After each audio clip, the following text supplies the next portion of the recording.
Movie ரசிகர்களுக்கு வணக்கம். இன்னைக்கு நம்மளுடைய சினி பூத்லயும் சினிமா பத்தின பல விஷயங்களை தான் பார்க்க போறோம். அருண் விஜய் அப்படின்னு சொன்னாலே இப்போ வணங்கான் படம் ரிலீஸ் ஆகி அந்த படத்தை மிரட்டி விட்டாங்க அப்படின்னு சொல்லலாம் பாலாவுடைய இயக்கத்தில்.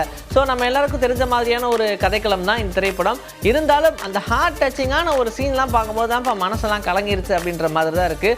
ரொம்ப கோவக்காரனான குட்டியோடைய வாழ்க்கையில் நடக்கக்கூடிய அநியாயங்களை தட்டி கேட்டே ஆகணுன்ற மாதிரி இறங்கும் போது அவருடைய சினம், அதாவது கோபம் இருக்கு இல்லையா, அதெல்லாம் வேற லெவல் அப்படின்ற மாதிரி எகிரி விட்டாங்க இந்த படத்தில்.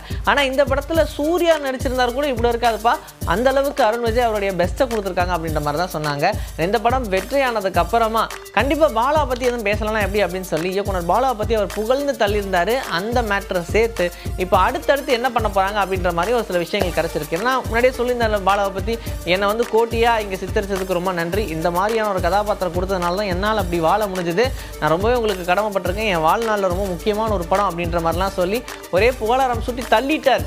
அடுத்ததான் என்ன தான் பண்ண போகிறார் அப்படின்னு பார்த்தா, இதுக்கப்புறம் கொஞ்சம் அந்த வில்லன் மாதிரியான போர்ஷன்ஸ் எல்லாம் கம்மி பண்ணி விட்டுட்டு ஃபுல் ஃப்ளெஜ்டாக ஹீரோ, ஒரே ஒரு ஹீரோ தான், நான் மட்டும்தான் அப்படின்ற மாதிரி படங்கள் நடிக்கணும். ஆனால் கமர்ஷியல் படங்களாக பெரிய பெரிய ஃபைட்டு, பெரிய சாங்ஸ் அப்படிலாம் இல்லாமல் இந்த மாதிரி ஒரு சென்டிமெண்ட் ஓரியன்டான படங்கள்லாம் நடிக்கணும் அப்படின்ற மாதிரி ஆசை அவருக்குள்ள வந்துருச்சுன்ற மாதிரி சொல்லிட்டாங்க.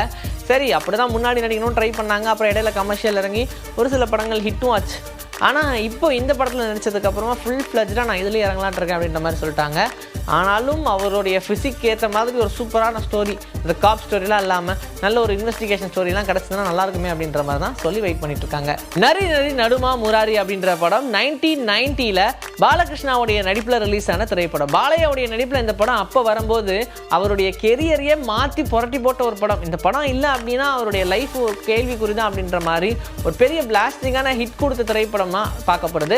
ஆல்ரெடி அவருடைய பாட்டு, அவருடைய டான்ஸ் அப்படின்னு சொல்லி எல்லாமே ட்ரெண்டிங்கில் போய்கிட்டு இருக்கும்போது இப்போ இந்த டைட்டிலும் ட்ரெண்டிங்கில் போய்கிட்டு இருக்கு. ராம் அப்புராஜோடைய இயக்கத்தில் ஸ்ரவந்தோடைய நடிப்பில் இப்போ அதே டைட்டிலில் ஒரு படம் உருவாகி இருக்கு. அண்ட் இதுதான் எங்கள் டைட்டில் அப்படின்னு சொல்லி அதை வச்சது மட்டும் இல்லாமல் பாலையா இந்த படத்தோடைய போஸ்டரை ரிலீஸ் பண்ணது பெரிய ஷாக்காக பார்க்கப்படுது. கூடவே கேம் சேஞ்சரான ராம் சரணும் சேர்ந்து தான் இந்த போஸ்டரை ரிலீஸ் பண்ணாங்க. பட் ரொம்ப சந்தோஷமான விஷயம் என்னன்னா, அவருடைய டைட்டிலாகவே இருந்தாலும் அது இன்னொரு படத்துக்கு கொடுக்கும்போது ரொம்ப சந்தோஷமாக கொடுத்துருக்காங்க. அண்ட் அவரே ரிலீஸ் பண்ணிருக்கிறது இது இன்னும் கொஞ்சம் ஸ்பெஷலாக பார்க்கப்படுது.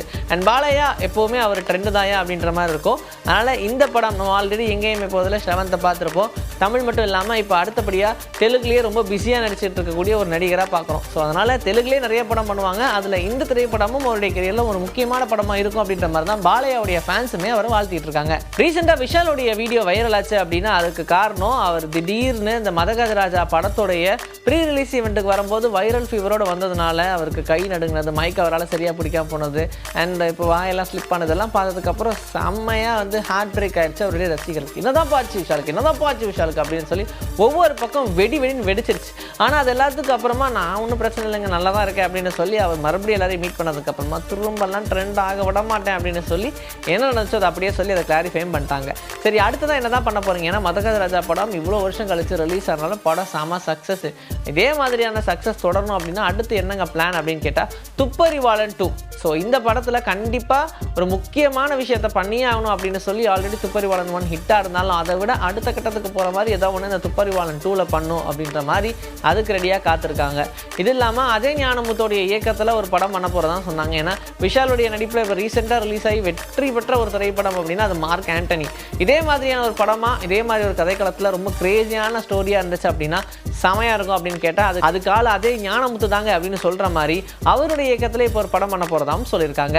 ராயன் திரைப்படத்துக்கு அப்புறமா தனுஷோடைய இயக்கத்தில் நிலவுக்கு என்மேல் என்னடி கோபம் அப்படின்ற படம் உருவாகி இருக்கு அவருடைய இயக்கத்தில் மட்டும். இதுக்கப்புறமா அவர் இட்லி கடை அப்படின்ற ஒரு படம் பண்ணிக்கிட்டு இருக்காரு. சரி, இதெல்லாம் இருக்கு. இந்த படத்தோடைய ரிலீஸ் டேட் February 7 அப்படின்ற மாதிரி சொல்லியிருந்தாங்க. ஏன்னா February 14 லவர்ஸ் டே இல்லையா, அதனால் அதை முன்னிட்டு படத்தை ரிலீஸ் பண்ணோம். சரி, அந்த டேட்லேயே வேண்டாம், அதுக்கு முன்னாடியே ரிலீஸ் பண்ணிட்டு அந்த வீக்கெண்டோட ஜாயின் பண்ணி போயிடும்ல அப்படின்றதுனால இதை பிளான் பண்ணாங்க. ஆனால் இப்போ டப்புன்னு அந்த படத்தோடைய டேட்டை மாற்ற வேண்டியதாக போச்சு. ஏன்னா யாருமே எதிர்பாராத மாதிரி விடாமுயற்சி படத்தோடைய ரிலீஸ் டேட்டை February 6 சொன்னதுக்கப்புறமா பெரிய ஒரு ஷாக்குனா அப்படி ஒரு ஷாக்கு. சரி, ஓகே, இந்த விடாமுயற்சி படத்தோடைய ரிலீஸ் டேட் இதுக்கப்புறமா எந்த ஒரு மாற்றமும் இருக்காது, அதனால் பேசாமல் நம்மளே மாற்றி வச்சுருவோம் அப்படின்னு சொல்லி February 7 இருந்தது அப்படியே தள்ளி February 21 மாற்றிட்டாங்க. நிலவுக்கு என்மேல் என்னடி கோபம் திரைப்படம் February 21 தான் ரிலீஸ் ஆக போகுது. இன்னைக்கு நம்மளுடைய சினி பூத்தில் சினிமா பற்றின பல விஷயங்களை பார்த்தாச்சு. இதே மாதிரி அடுத்த எபிசோட்லையும் சூப்பரான கான்டென்ட்டோட உங்களை நான் வந்து சந்திக்கிறேன். This is Bye from Vijayashree. Take care.